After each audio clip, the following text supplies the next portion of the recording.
We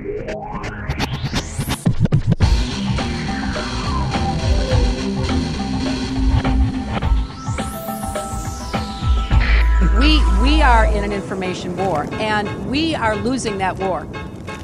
This is Robert Foster for Rap News once again, and what an eventful past few months it's been. History has certainly been happening, pyramids trembling and regimes unraveling, dictatorships being shaken in Tunisia, Egypt, Algeria, Bahrain, and now in Libya. And in media, an army of indie pioneers has emerged to pwn injustice through the cybersphere, facing riot gear with status updates and Twitter feeds, bringing peeps to the streets in corrupt state. And while the West stands by and applauds the protest, posing as the model of freedom for the rest, the world asks, where will the revolution begin next? Wait, it's our reporter John Pilger live from the Middle West. That's correct, Robert. I'm here in Wisconsin, where teachers and workers have started revolting. In the depths of this dark, corporatist kingdom, people have finally dared to utter the word freedom. I'm deep embedded in the midst of them, witnessing the rise of the American citizen. Is it then the end of the terrible plight there? We might be seeing an end of the American nightmare. The people control several states and territories and are set to storm the mainstream news agencies. They've already deposed Governor Scott Walker, who abolished collective rights of the public worker.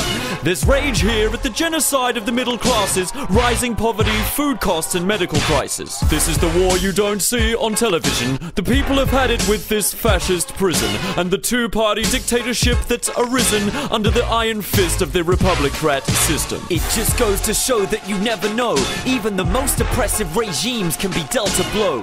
Thanks for this news, John. So how will the world receive it? Let's cross live to Egypt first and speak with the fearless Asma Mahfouz, whose vlogs filled Tahrir Square with activist youth. Hello to you on the channel Rap News. Asma Mahfouz, do you mind if we ask for your views? Sure, the American people have suffered abuse and must choose if be slaves of tyrannical crooks or join us in the race into the modern era by taking up arms with Facebook and Twitter. We join in prayer for Americans tonight as they struggle for their basic human rights. So how can the world help soothe their plight?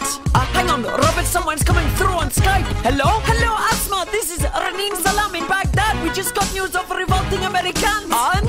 As you know, Iraq was invaded by the US to depose our brutal dictator. So please, to let the UN hear our statement, the Iraq people stand ready to return the favor. We'll send in our troops to save them from hell. Drop shock and no bombs and uranium shells. And what about the threat of fundamentalist Christians? We'll liberate them and give them a secular system. Yes, we'll save them, even the heathens. This is Operation Enduring American Freedom. So, BRB, Robert, I have another friend online.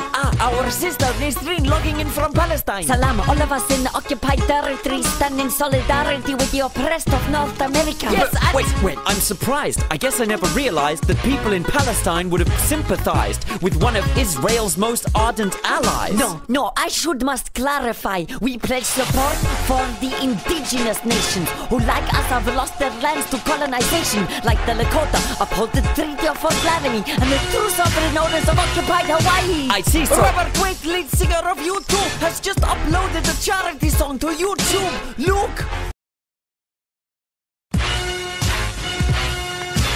Thanks, Asma, but now for our next guest. From within the regime, TV host Glenn Beck. So Glenn Beck, what's your view of these events? Hello, America. It's me, Glenn Beck. I've been educating the viewers on my redneck show to pay attention to the coming insurrection. This is not a popular uprising. It's fomented by the unions. It's a communist virus. Okay, so who's behind this? Well, listen in. Protesters, Muslims, and Francis Fox Piven in cahoots with students high on drugs she's given them, brainwashed by Lenin and Bill Ayers weathermen, using labor rights to spread trouble. They need to be clubbed over the head with shovels! But is it not that the American people are protesting because of genuine grievances? America does have the world's highest incarcerated population. 2 million behind bars. And although people were robbed blind by Wall Street, Only Bernie Madoff went to jail for it. Oh, don't listen to him, America. The perfect storm is within. Students, Islamists, Google, all of them.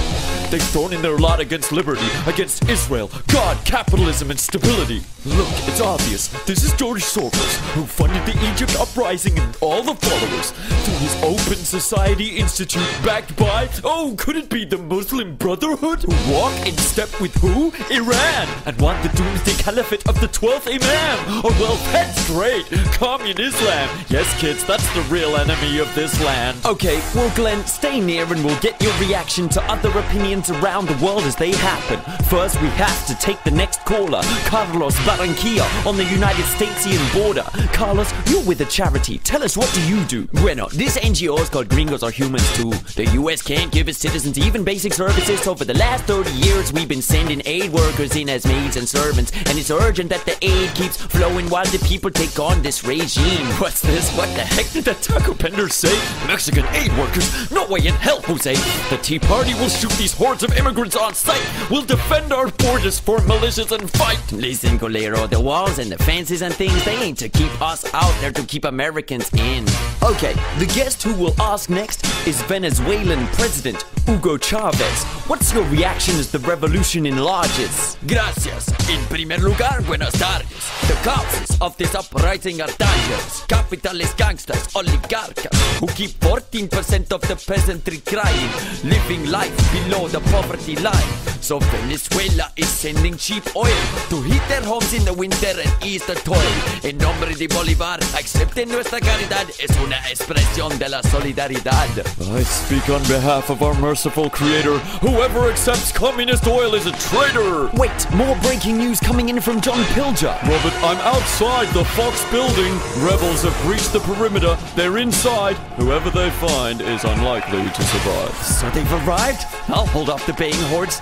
Now that stench, Jesus, I hate the poor. The rebels have reached the central bunker, calling for the head of Glenn Beck the drunkard. Well, I call on Joseph Smith, Senator McCarthy, and the pure whiteness of the confounding fathers. They'll never take me alive. I might as well give in to the spirit of 9/12. This is my country. I just really love it. But I fear for it. They thought I was insane and lost. Who said I've lost the plot? I gotta make the pain stop for America and Fox with a good old American-made Glock. Good night, America. Well, dear viewers, I'm sure you all agree, it's wonderful to witness these jolly scenes. We've seen our brothers and sisters make history in North Africa and across the Middle East. But sympathy to our poor cousins in the far west, on whose shoulders has fallen this large test, this quest, this incredible fight. In some sense, we are all Americans tonight. As worldwide the pyramids of power are jogged, let us remember the bigger journey we're on. Long ago, we embarked on this great adventure, yet humanity still remains an ideal we aim for. What may be said of so-called revolutions? Are they not baby steps in our ongoing evolution? The road is long, and despite our talk of civilization, we're still far from that destination.